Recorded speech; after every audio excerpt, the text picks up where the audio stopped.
হিসেবে নিযুক্ত করে দিবে যে কোনো কাজের জন্য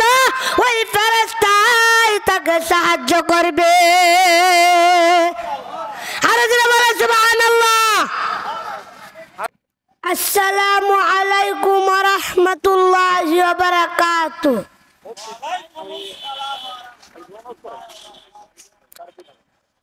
نحمده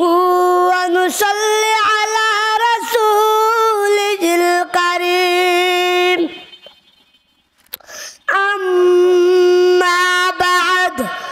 فأعوذ بالله من الشيطان الرجيم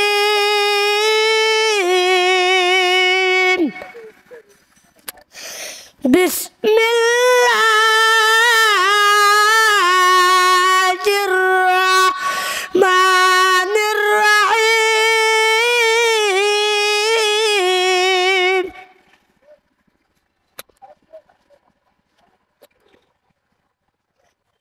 তিনি আল্লাহ পাক আমাদেরকে এই জান্নাতের বাগানে এই কোরআনের মাহফিলে আমাদেরকে আসতে পেরেছে বসতে পেরেছে আল্লাহ তাআলা সুযোগ দিয়েছেন আমরা সবাই বাতিলের মতো ঘুম হারাম করে দিয়ে বাতিলেরা যেভাবে চিল্লায়া উঠে তার চেয়ে বেশি গর্জন দিয়া সিংহের মতো গর্জন দিয়ে সবাই শুকরিয়া আদায় করি সবাই পড়ি আলহামদুলিল্লাহ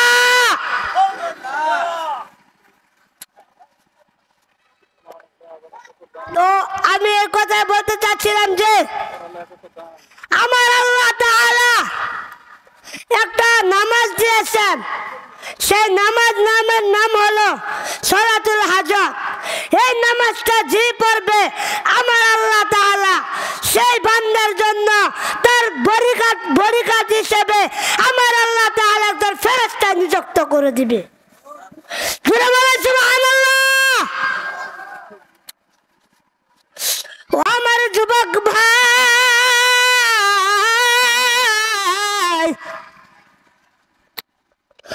আমরা যদি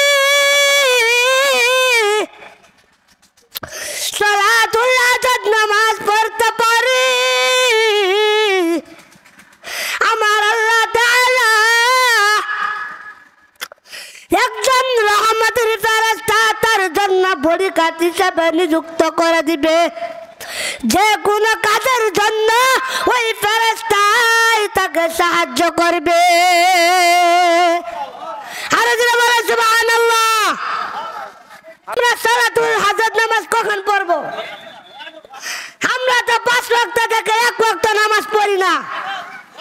ফজর নাই জোহর নাই আসর নাই মাগরিব নাই এশা নাই